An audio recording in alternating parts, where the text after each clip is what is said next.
What's up, guys? Thanks as always for supporting the show. It would mean a lot to me if you would take a second to scroll down and hit that subscribe button so you don't miss any more of our videos. Also, make sure you follow us all over social media so you don't miss any of our content or show announcements. All right, welcome to Hoops Tonight here at The Volume. Happy Thursday, everybody. Hope all of you guys are having a great week. Just a quick film session this morning. I want to be focusing on a few things from the Oklahoma City Thunder's big victory last night against the Nuggets. I want to talk about some of the ways they were forcing turnovers on Nikola Jokic by winning the position battle with him. After that, I want to put a light on J-Dub, who I thought played a phenomenal second quarter in this game.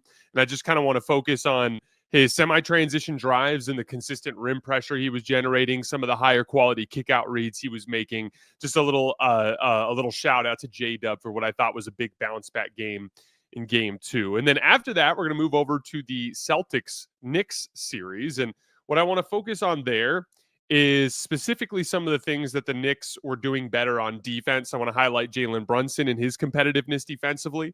I want to talk about a concept that I talked about last night involving the idea that the Celtics are letting the Knicks off the hook for some of their natural coverage openings because of their complete inability to knock down jump shots. And you can see it starting to have a mental impact on the Celtics. I'll show you guys some examples of that. And then the final sequence, I want to highlight just how Mitchell Robinson made the adjustment and OG Anunoby made the adjustment from what happened on the possession where Jason Tatum got his big dunk. And I want to focus on how they managed to get a stop on that final possession. You guys know the drill. Before we get started, subscribe to the Hoops Tonight YouTube channel so you don't miss any more of our videos.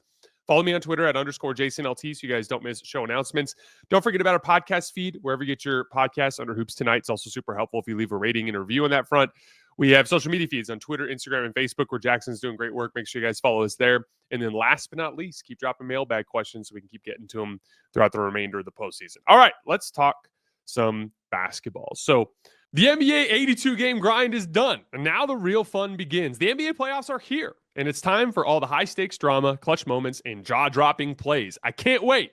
If you're looking to make the playoffs even more exciting, DraftKings Sportsbook has you covered as an official sports betting partner of the NBA. From the play-in games all the way through to the finals, now's the time to back your favorite players and teams as they chase glory. All season long, DraftKings has been the go-to spot for NBA player props, and that does not stop now. Want to make your playoff experience even more intense? Try placing a bet on your favorite player's performance. Will they drop 30 points, 40, or more?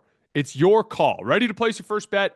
Download the DraftKings Sportsbook app now. Lock in your bets. Let's make this playoff run unforgettable. Here's something special for first-timers. New DraftKings customers bet $5 to get $200 in bonus bets instantly. Make it a playoff run to remember with DraftKings. Download the DraftKings Sportsbook app and use code HOOPS. That's HOOPS. That's code HOOPS for new customers to get $200 in bonus bets when you bet just $5. Only on DraftKings. The crown is yours. Over in the Thunder Nuggets series, again, as I mentioned, these high post entries were where the Thunder were forcing a bunch of turnovers. And it kind of started with the basic concept of Jokic losing contact with the guards that were behind him. It wasn't as big of a deal with the bigs, although Chet gets him once, you guys will see. But one of the things that these perimeter players for the Thunder were doing is they weren't switching by running up and trying to deny Jokic the catch. They were baiting the high post entry, and then they were shooting the gap without contact. So as you can see, Dort is not pressing up on Jokic. He's waiting for the pass. He's literally baiting him into the pass. And then when the pass comes, he's just going to dip underneath and go get the basketball. So again, if he ran up and made physical contact with Jokic, it makes it very easy for Jokic to seal. And he's basically taking advantage of Jokic's laziness here because Jokic is not doing the job of creating that seal, creating that passing angle. And so Dort's able to just shoot the gap and take the ball away. You're going to see several examples of that here in this opening sequence. This one is the one that Chet forced. And once again, I just want to give credit to Chet and credit to the Thunder for just battling Jokic off of position here. Jokic tries to get an inside seal on Chet. Look at Chet immediately try to swim around and get that left arm in there.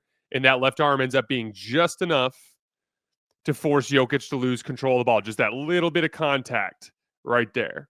And again, there's two sides to this coin. Jokic has to do a better job of sealing and creating that clear passing window. But there's the Thunder also on the other side of that making Denver pay for that sloppiness. I talked last night about how they were attacking the pocket pass. You'll see multiple arms getting into that, passing window every single time. Here's an example. We have Russ come off the screen.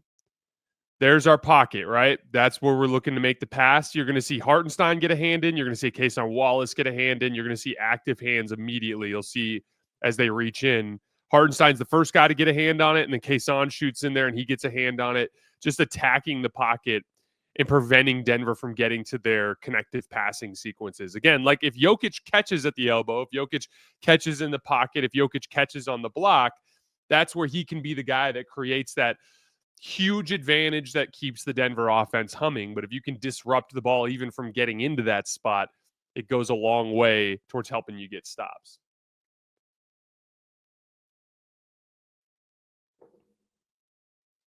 Here's another Jokic turnover on a high post entry, very similar to the one we talked about earlier, this one from Aaron Wiggins.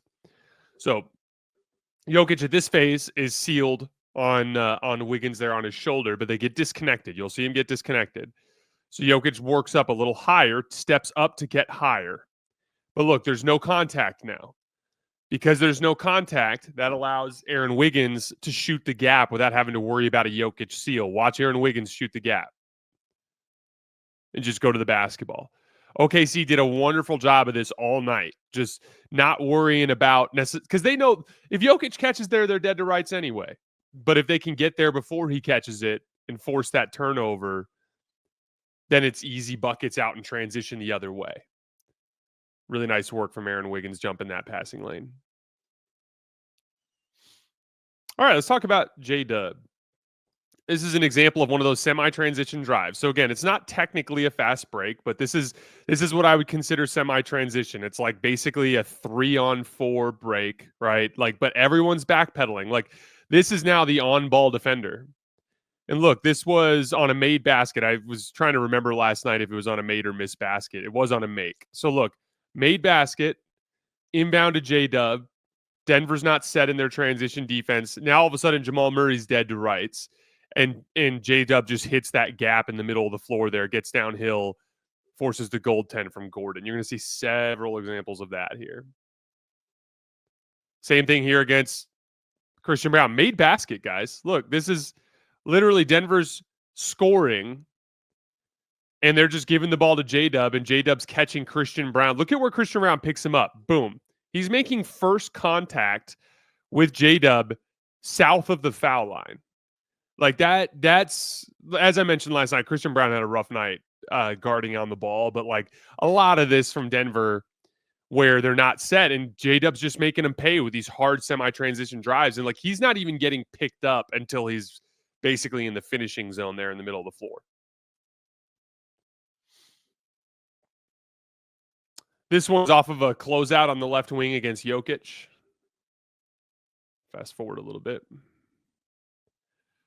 So ball gets swung, 9 seconds. Look, no messing around, just downhill, get into the teeth of the defense. He draws a foul. One thing I will say there, let me go back.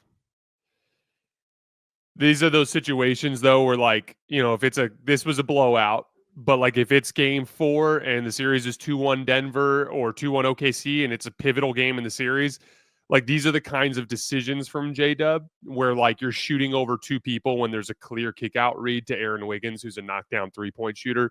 These are the kinds of basic decisions that J-Dub has to get a little more consistent making. Makes the decision on this one. Once again, semi-transition. Look, Denver's backpedaling. Look at where Jokic is. Jokic has his back turned to the basketball. J-Dub left to right crossover. Once again, Brown doesn't pick him up physically until south of the foul line. Gets to the baseline. He does actually tie him up a little bit, but so much rim pressure, there's 4 Nuggets staring at him in the paint. He gets a clean kick out to Aaron Wiggins. But lots of rim pressure on those semi-transition drives.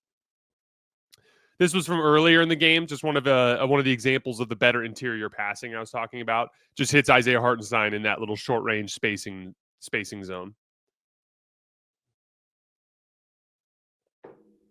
Here's that action they were running all throughout the early second quarter.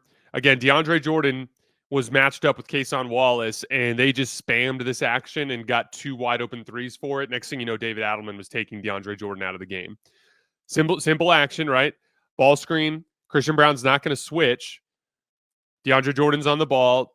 As we always talk about, if you run a traditional drop coverage in any way, shape, or form, high drop, low drop, at the level in any way, you're going to concede a pick and pop three every single time. There's Kason Wallace on the pop, bucket. Same exact thing on this next possession. And DeAndre Jordan got taken off the floor right after this. Go screen, same exact thing, 2 on the ball, pick and pop 3, bucket.